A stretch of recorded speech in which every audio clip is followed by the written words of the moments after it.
कि हम उस देश में रहते हैं जहां गुटखे में केसर का दम बताया जाता है। शाहरुख खान, अक्षय कुमार, अजय देवगन, वो ये वाला जो ऐड चलता है, शाहरुख खान जो है लड़कियों वाली क्रीम लगाने नहीं बोलता है, गोरापन पाइए 14 दिनों में निखार पाइए। जूस जो बिकता है 100% प्योर फ्रूट जूस के नाम पे, उसमें केवल 2% फ्रूट कंसंट्रेट यूज किया जाता है। बॉर्नविटा हो या अन्य कंपनियां हो जो एक्चुअल में पैकेट पे भी लिखते हैं, वो सब जो है वो झूठ होता है। अधिकतर मामलों में गुप्त रोगों का इलाज करने वाले अलीगढ़ पिलर नंबर 32 और दीवार पे मोहम्मद जुबैर शीघ्र पतन की दवाई यहाँ मिलती है, ये सारा चलता हुआ आपको इसी देश में मिलेगा।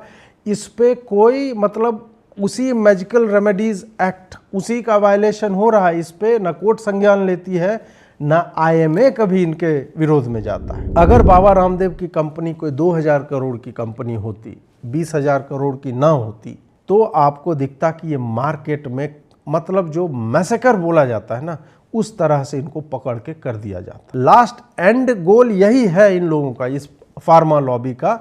जो ही वो अंकुरित हो रहा है उसको जो है मसल कर रख दो और वहीं पे वो समाप्त हो जाए। हमारे प्राणायाम को ये लोग breathing exercise, intense breathing exercise बना के पेटेंट करवा रहे हैं।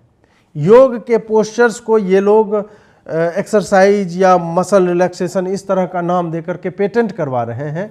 और अगर ये इसी तरह से चलता रहा तो आने वाले समय में योग के प्रैक्टिशनर्स जो भारतीय लोग हैं और जो इस तरह की क्रियाएं करवाते हैं आयुर्वेद वाले, उन सब को एलोपैथिक सर्टिफिकेशन सिस्टम से सर्टिफिकेट्स लेना पड़ेगा, उनको रॉयल्टी देनी पड़ेगी। टारगेट पे केवल रामदेव नहीं है, टारगेट पर आयुर्वेदिक सिस्टम ऑफ मेडिसिन है। आगे बढ़ने से पहले आप सबों से विनती है कि आप इस चैनल को भी उसी तरह से प्रेम दें जैसे हमारे मेन चैनल दूसरे चैनल को देते हैं। लाइक कीजिए वीडियो को, सब्सक्राइब कीजिए चैनल को, नोटिफिकेशन आइकन दबाइए, और यदि हमारा सहयोग करना चाहते हैं तो QR कोड के माध्यम से या इन नंबरों के माध्यम से कर सकते हैं। आइए आरंभ करते हैं। नमस्कार दोस्तों, आप सबने बाबा रामदेव की कंपनी के ऊपर और आचार्य बालकृष्ण के ऊपर कल सुप्रीम कोर्ट में जो हुआ उसके बारे में सुना होगा। और जिस तरह से मीडिया और सोशल मीडिया का एक विशेष धरा जो है इसे इस तरह से दिखाना चाह रहा है जैसे आयुर्वेद पूरी तरह से फ्रॉड है। बाबा रामदेव की कंपनी जो है पतंजलि, बालकृष्ण आचार्य जो को-फाउंडर हैं उसकी कंपनी CEO हैं, वो पूरी तरह से फ्रॉड है। और जितना भी आयुर्वेद के नाम पे हो रहा है सब कुछ फ्रॉड है, मतलब भाव इसी तरह से निकल के आ रहा है। और ये सब उस एक्ट के तत्वावधान में हो रहा है जो 1954 में बना था, जिसकी जो लिस्ट प्रोवाइड की गई है कि ये सब इनक्यूरेबल डिजीज हैं। वो सब में से 14 तो अब क्योरेबल हो चुकी हैं और जो नए इनक्योरेबल डिजीज हैं उसको उसमें नहीं रखा गया है। तो आप सोचिए इसमें कोई अमेंडमेंट्स उस तरह से अभी तक नहीं हुए हैं, और उसको बेसिस बना करके फार्मा लॉबी आप कह लीजिए, इंडियन मेडिकल एसोसिएशन कह लीजिए, जो मूलतः एलोपैथिक प्रैक्टिसेस पे फोकस रहता है, उन्होंने जो केस किया था और केस जो है ये लोग हार गए। इन्हें मिसलीडिंग एडवर्टाइजमेंट के लिए कि कोरोना के टाइम में आप जो पुट आउट कर रहे थे या फिर एलोपैथी को टारगेट करके जो आप बता रहे थे वो अनुचित था, वो गलत था, वो सही नहीं था और इसके लिए आपको क्षमा मांगनी होगी। इन लोगों ने क्षमा मांगी भी, लेकिन कोर्ट उससे संतुष्ट नहीं हुआ और बोल दिया कि नहीं नहीं, ये मेयर लिप सर्विस है और हम नहीं मानते कि आप एक्चुअल में फील कर रहे हैं उस गिल्ट को।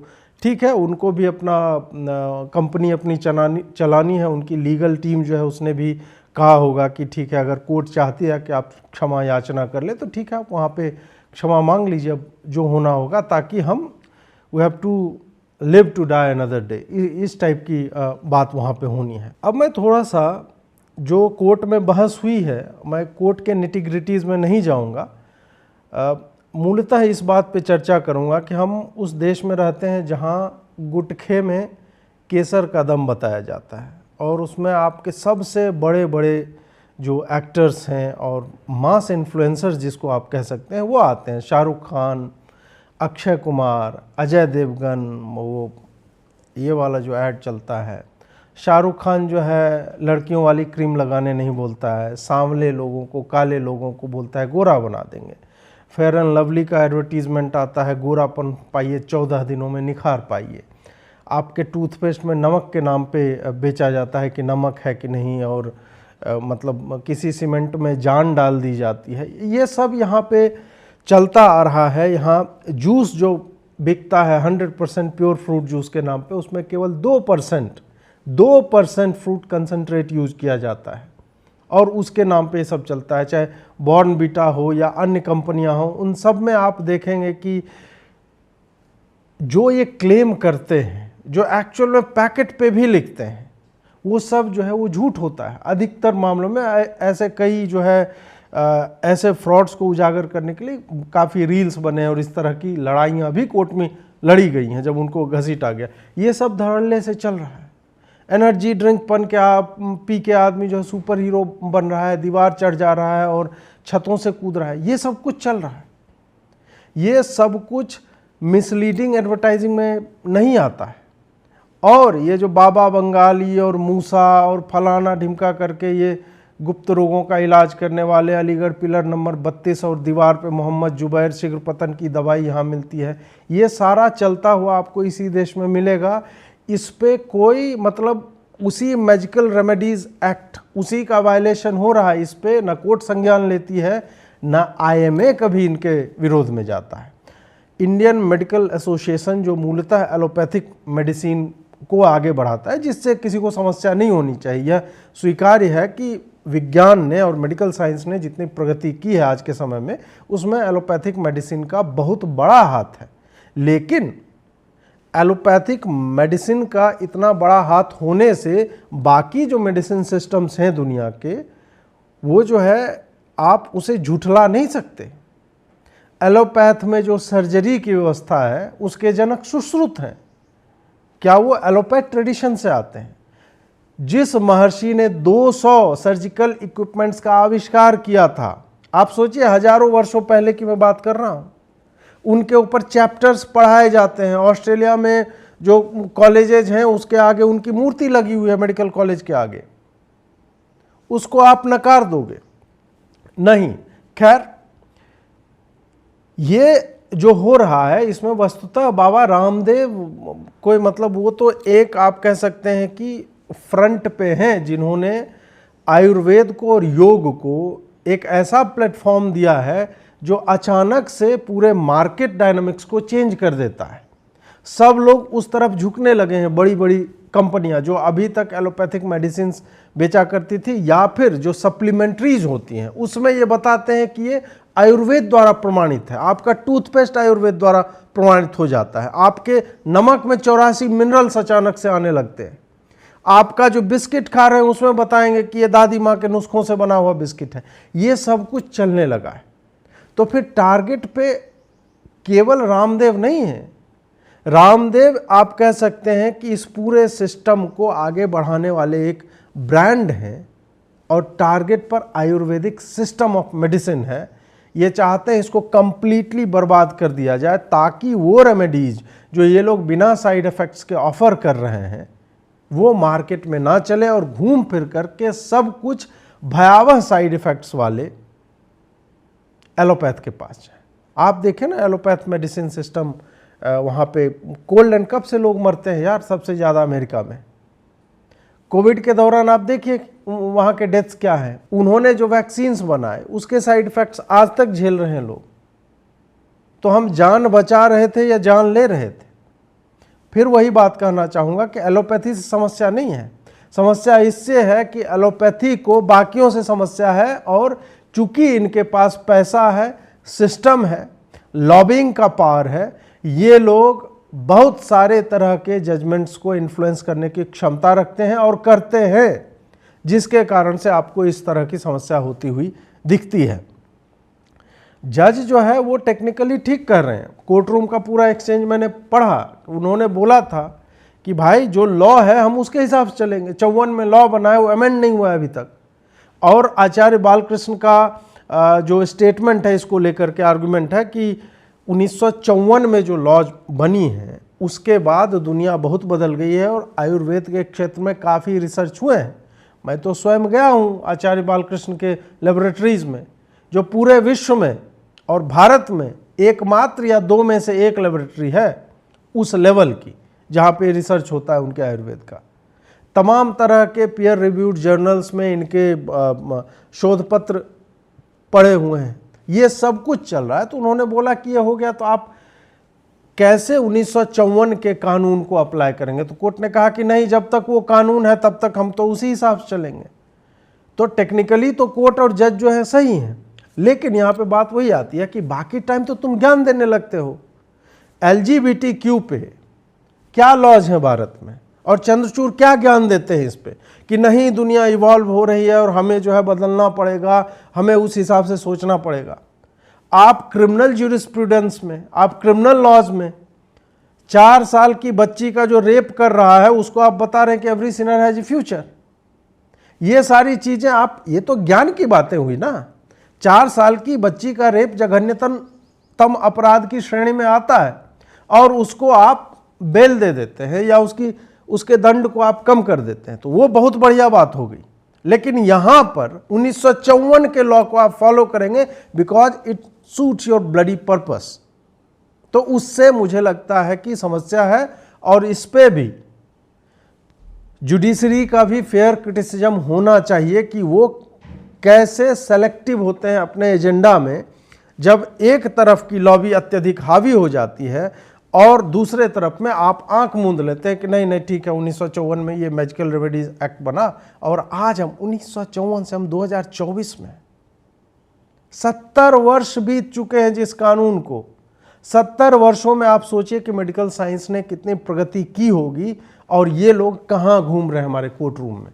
क्यों? क्योंकि मेडिकल फार्मा लॉबी जो है अत्यधिक हावी है और वो इनके इमेज को टार्निश करना चाहते हैं। ये पूरी मतलब आप देखिए कि किस तरह से श्रृंखलाबद्ध तरीके से कहाँ पे पहुँचा जा रहा है। फार्मा लॉबी एक्टिव होती है, वो केस फाइल करती है, उनका दबाव समूह होता है, सोशल मीडिया में डिबेट्स करवाए जाते हैं। आयुर्वेद की छवि इस तरह से बनवा दी गई है कि कोई कोने में बैठा हुआ आदमी जो है वो कूट रहा होगा, कूट पीस रहा होगा कुछ। उनको नहीं पता है कि कटिंग एज टेक्नोलॉजी जो है आयुर्वेदिक लेबोरेटरीज में भी उपलब्ध हैं। उनके मेडिकेशन सिस्टम्स जो हैं वो हेल्प कर रहे हैं बीमारों को। आप जाइए कभी हॉस्पिटल में, हरिद्वार में मैं हो के आया हूँ। पंचकर्मा क्या है? आयुर्वेदिक मेडिसिन सिस्टम नहीं है। ये सारा कुछ है। तो वही है कि इन सब ने इनका जो वेलनेस और मेडिसिन का ये सब का जो मार्केट था उसमें इन्होंने सेंधमारी की है। इस कारण से ये बिलबिलाए हुए हैं। तो इनकी लॉबी जो है वो केस करती है। इंडियन लॉज जो हैं जो 1954 में बन के रखे हुए, जिस पे किसी को ध्यान नहीं आया कि उसमें संशोधन होना चाहिए, वो इनको हेल्प आउट करते हैं। इंडियन जुडिशरी जो है वो डिलीवर करती है फॉर रीजंस नोन और अननोन। और उसके बाद फिर क्या होता है, मीडिया इस तरह की शब्दावली का प्रयोग करता है, ढोंगी बाबा को दिखा दिया सुप्रीम कोर्ट ने। इस तरह के आप तुरंत पूरा का पूरा, मतलब एक केस हुआ है एक जगह पे मिसलीडिंग एडवर्टीजमेंट का, आपने चलो मान लिया कि मिसलीडिंग एडवर्टीजमेंट था, उस पे आया है। और ये पूरा का पूरा सिस्टम जो है मीडिया का, वो तंत्र जो स्वयं पतंजलि के ऐड चलाता है, उससे जुड़े हुए पत्रकार जिनके टीवी पे मतलब चैनलों पे ये ऐड चलते हैं, वो लगातार टारगेट करने लगते हैं। ढोंगी बाबा को दिखा दिया, सुप्रीम कोर्ट की पड़ी चपत, फटकार, माफी वीर बनेगा रामदेव, इस तरह की चीज़ें जो है आपको मतलब मूल भाव इसी तरह का रहता है, ये लेते हुए है।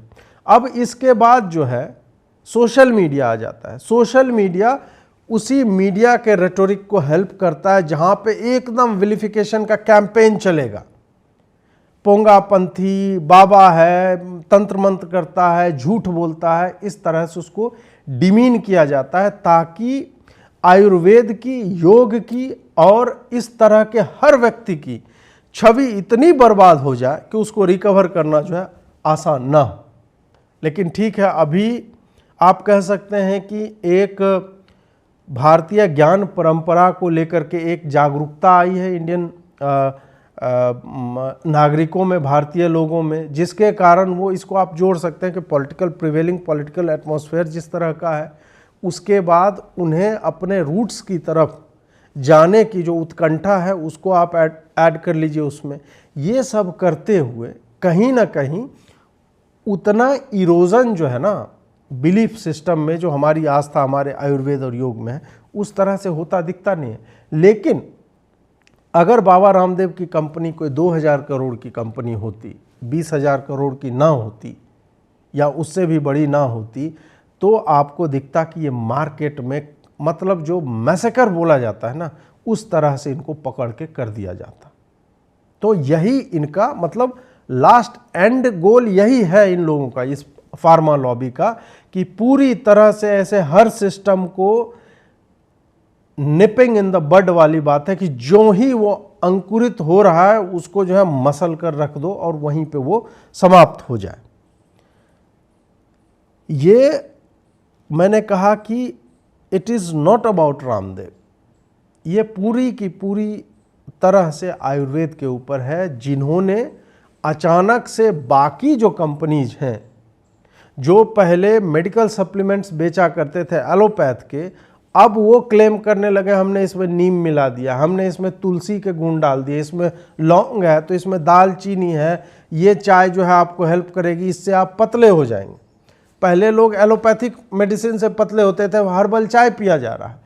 तो ये जो है ना इनके मार्केट शेयर पे हमला कर रहा है। इस कारण से ये बिलबिला करके लगातार उठ रहे हैं और एक के बाद एक इन्होंने इस तरह के टारगेट किए। याद कीजिए 2020 में भारत सरकार ने आयुर्वेद में जनरल सर्जरी में संभवतः 58 सर्जरीज अलाउ की, ऐसा एक नोटिफिकेशन आया। यही इंडियन मेडिकल एसोसिएशन जो महर्षि सुश्रुत के शल्य चिकित्सा पे चैप्टर्स, मोटे मोटे चैप्टर्स पढ़ता है, वही पूरा का पूरा उबल पड़ा और कहीं 30,000 डॉक्टर जो है विरोध में उतर गए, सिग्नेचर कैंपेन चल रहा, सुप्रीम कोर्ट तक ये चले गए। ये सारा कुछ हुआ, क्यों हुआ ये? आप सोचिए कि आयुर्वेद में अगर जनरल सर्जरी अलाउ किया, दुनिया की सबसे पहली राइनोप्लास्टी कहाँ हुई? भारत में हुई, आयुर्वेदिक सिस्टम के तहत हुई। नाक की सर्जरी, प्लास्टिक सर्जरी, इंडिया की देन है विश्व को। ये मैं वो मोदी वाला, वो गणेश जी का सर काटने वाला नहीं कह रहा हूँ, एक्चुअल डॉक्यूमेंटेड है कैसे की जाती है, उसके प्रोसीजर्स हैं और वो प्रोसीजर्स एक्सेप्टेड है, उसी के ऊपर बिल्ड करके आज की एलोपैथिक सर्जरी चल रही हैं।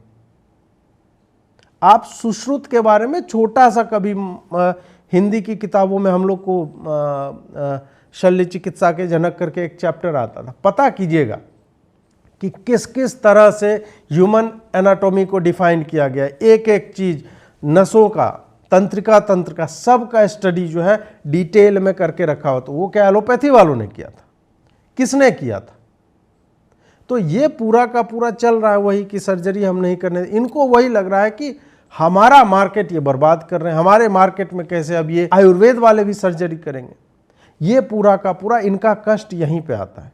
आयुर्वेद वाले क्यों नहीं करेंगे? एम्स में क्या आयुर्वेद को लेकर के नहीं है डिपार्टमेंट? क्यों है डिपार्टमेंट? शोध वहां पे नहीं हो रहे। अगर आयुर्वेदिक कॉलेज में सर्जरी की पढ़ाई होती है, विद्यार्थी परीक्षाएं पास करते हैं और उसके बाद डॉक्टर बनते हैं, तो फिर वो सर्जरी क्यों नहीं कर सकते? अगर ऐसा तो है नहीं कि उसने कहा कि अच्छा तुम आयुर्वेद वाला करते हो, योग वोग सिखाते हो, ठीक है अब लो चाकू और जाओ सर्जरी करो, ऐसा तो है नहीं। उसका पूरा का पूरा एक पाठ्यक्रम है, पूरा का पूरा एक सिस्टम बनाया हुआ है। उसके बाद वो एग्जाम्स देंगे, एग्जाम्स में पास होंगे। और आपको लगता है कि सरकार ऐसे ही मतलब झोंक देगी लोगों को कि लोग मर जाएं? इस देश में जहां झोला छाप डॉक्टरों को आज तक मतलब ये सुप्रीम कोर्ट और ये गवर्नमेंट और प्रशासन जो है मतलब पकड़ नहीं पाया है, वो धड़ल्ले से बेच रहे हैं, लोग मर रहे हैं उसके कारण, चाहे अवसाद में जाकर के मरे या फिर उसके जो ये झोला छाप मेडिसिन जो है उसके कारण मरे, उसके साइड इफेक्ट्स के कारण मरे। कितने जगह आपने सुना ये जो बाबा और ताबा ये धड़ल्ले से एडवर्टाइज करते हैं, भाई बसों में चिपके रहते हैं इनके पोस्टर, दीवार रंगे पड़े हैं, उस पर तो कभी कुछ नहीं होता, उस पर तो कोई धरपकड़ नहीं होती। वो चल रहा है, लोग मर रहे हैं तब भी वो चल रहा है। और यहाँ पे लोगों की जान बचाने की बात हो रही है और यहाँ पर फार्मा लॉबी के प्रेशर में आकर के इस तरह से माहौल बनाया जा रहा है। आयुर्वेद जो है एकदम ही बर्बाद व्यवस्था है। ये भयावह इसलिए है, इस पे मैं चर्चा केवल और केवल इसलिए कर रहा हूँ, वैश्विक परिदृश्य में आने वाले समय में एलोपैथी और बिग फार्मा जिस तरह से मूव कर रहा है, आपके प्राणायाम को, हमारे प्राणायाम को ये लोग breathing exercise, intense breathing exercise बना के पेटेंट करवा रहे हैं। योग के पोस्चर्स को ये लोग एक्सरसाइज या मसल रिलैक्सेशन इस तरह का नाम देकर के पेटेंट करवा रहे हैं। और अगर ये इसी तरह से चलता रहा तो आने वाले समय में योग के प्रैक्टिशनर्स जो भारतीय लोग हैं और जो इस तरह की क्रियाएं करवाते हैं आयुर्वेद वाले, उन सब को एलोपैथिक सर्टिफिकेशन सिस्टम से सर्टिफिकेट्स लेना पड़ेगा, उनको रॉयल्टी देनी पड़ेगी, एक चार्ज भरना पड़ेगा और उसके बाद ही वो ये सब सिखा पाएंगे। हम उसी ओर जा रहे हैं, इसी कारण से इसका विरोध जो है अत्यावश्यक है। और भारत सरकार से भी मेरा अनुरोध है कि आप आने वाले समय में इस तरह के आर्काइक लॉज जो है उसको आप निरस्त कीजिए। आप इस बात को रिकॉग्नाइज कीजिए कि आयुर्वेद कहाँ पे पहुँच गया है। आपको फैसिलिटेट करना चाहिए आयुर्वेद में रिसर्च को, उसके लिए फंड का एलोकेशन अलग से होना चाहिए। ये हमारे राष्ट्र का सिस्टम है, हमारे राष्ट्र का तंत्र है, और इस पर यदि चर्चा नहीं होगी तो बिग फार्मा के पास इतना पैसा है।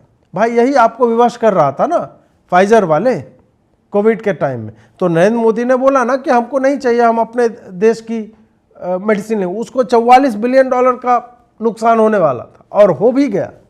और भारत ने अपना सिस्टम बनाया और जिसका साइड इफेक्ट उतना नहीं है जितना इनके फाइजर वालों के। मतलब लोग यार पटपटा के मर रहे हैं वहाँ पे, अभी तक मर रहे हैं यूएसए में इनके कारण। और मतलब they are doing this with impunity, कोई कुछ मतलब इसका रेमेडी नहीं है, कुछ नहीं, वो चल रहा है।